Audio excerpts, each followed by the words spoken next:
우리 하나님 말씀 에베소 6장 10절에 있는 말씀을 다 함께 보도록 하겠습니다. 신약 성경 에베소 6장입니다. 에베소 6장 신약 성경 316페이지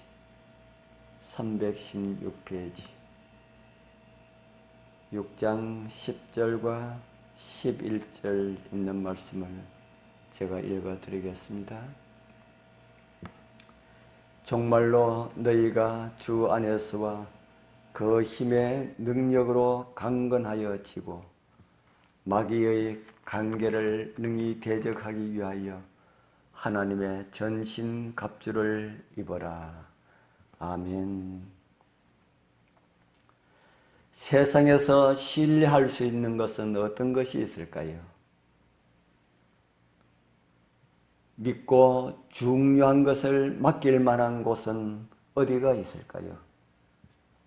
시간이 흐를수록 더 강렬해지는 사단의 관계를 대적하기 위하여서 우리는 어디서 도움을 얻을 수가 있을까요? 오늘 말씀에서 사도는 하나님의 전신갑주를 소개하고 있습니다. 하나님의 사업이 부흥될 때마다 사단은 더욱 명렬하게 활동하였습니다. 그리스도와 그분을 따르는 사람에 대항하여 그는 지금 마지막 싸움에 전력을 기울이고 있습니다.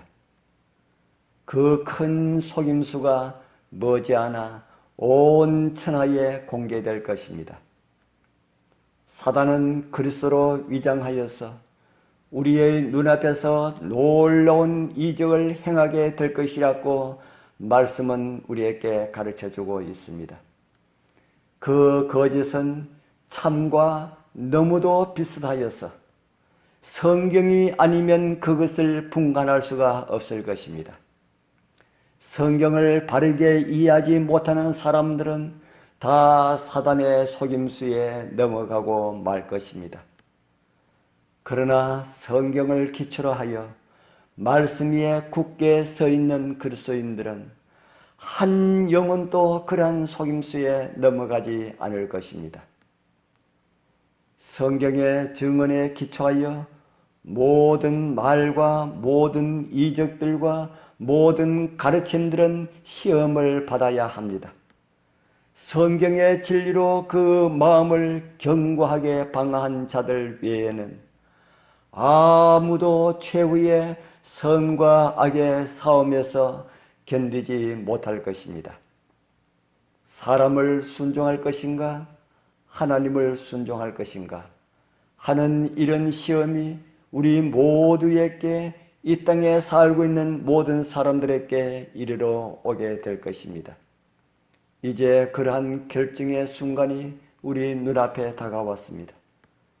오늘 우리들은 하나님의 변함없는 말씀 위에 굳게 서 있습니까? 하나님의 계명과 예수의 믿음의 보호 아래 굳게 설 준비가 되었습니까? 어떤 상황에서라도 말씀 안에 서도록 결심하고 있습니까? 생활이 나를 어렵게 그리고 힘들게 만들지라도 믿음으로 살아가겠다는 그런 의지가 우리에게 있습니까? 물론 그런 의지들과 결심들만 가지고 있어서만 되지는 못합니다마는 그런 결심이 없고서는 또 믿음 위에 서 있을 수가 없습니다. 믿음을 가지고 있다고 하는 그리스도인들은 성경에서 진리를 배워서 빛 가운데 행하고 사람들에게 본을 보여 따르게 하는 것이 하나님의 백성들의 첫째이자 최고의 의무들입니다. 매일 부지런히 성경을 연구하고 모든 사상을 검토해보고 성경의 절수와 절을 비교해보면서 이것이 그러한가? 이것이 혹은 진리의 말씀인가? 아니면은 잘못된 것은 아닌가? 우리는 매일매일 그리고 자주 확인하여야 할 것입니다. 하나님의 도우심을 힘입어 스스로 자기의 믿음의 방향을 행성해야 됩니다. 우리 모두는 하나님 앞에서 스스로가 다 대답해야 하기 때문입니다. 그러나 우리들은 홀로 버려두지 않았습니다. 예수님께서는 보혜사 곧 아버지께서 내 이름으로 보내실 성령 그가 너희에게 모든 것을 가르치시고 내가 너희에게 말한 모든 것을 생각나게 하시리라고 요한복음 14장 26절에서 제자들에게 약속하셨습니다. 그렇게 믿고 말씀을 의지하고 순종하는 백성들은 그리스도의 교훈을 마음속에 미리 사두어야 할 위태한 순간에 어떠한 결정을 해야 할지 모르는 그 순간에 나의 믿음을 증거하여야 할 그 순간에 하나님의 성령께서 그 교훈을 떠오르게 해 주시어서 어떻게 행동하여야 할 것을 가르쳐 주신다는 그런 말씀입니다. 시련의 날이 이를 때에 하나님의 말씀을 삶의 법칙으로 삼는 자들이 나타나게 될 것입니다. 우리 모두가 이 말씀을 듣는 모두가 그들 중에 포함되기를 소원합니다.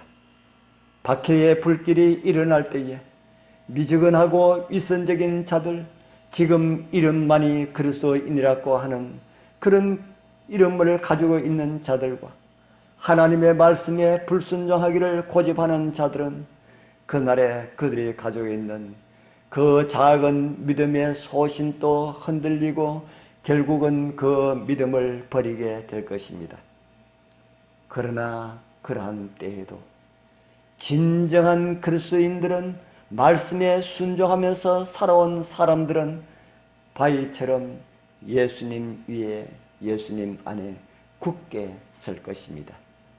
그들의 믿음과 소망은 번영의 때보다 평안하고 안전하다고 했을 때보다 더욱 강하고 분명하게 나타나게 될 것입니다. 오늘 우리 모두 그 주님의 백성들의 편에 서게 되길 축복합니다. 기도드리겠습니다. 하늘에 계시는 거룩하신 아버지 하나님, 오늘 이 아침에도 주님을 만날 수가 있는 은혜를 주시고 말씀을 듣고 주님을 찬미하고 기도하게 하셔서 감사합니다. 모든 것이 불신으로 가득하고 믿어야 하는 것도 믿지 못하는 세상이 되었습니다. 그러나 영원히 변함없는 진리의 말씀을 주셔서 감사합니다. 진리의 말씀 외에는 신뢰할 것이 없다는 사실을 가르쳐 주셔서 감사합니다. 내 마음까지 믿을 수 없는 그런 세상이 되었습니다. 오직 하나님의 말씀만이 우리의 소망의 근원이 될 수 있도록 주여 도와주시옵소서. 우리의 소망의 근원이 되는 하나님의 말씀에 온전히 순종하는 삶이 되게 하여 주옵소서. 그리고 폭풍의 날 우리의 피난처가 되시는 주님 안에서 평안함을 얻게 하여 주옵소서. 우리를 구원하여 주시어서 영원한 행복을 약속하신 예수님 이름으로 간절히 기도드리옵나이다. 아멘.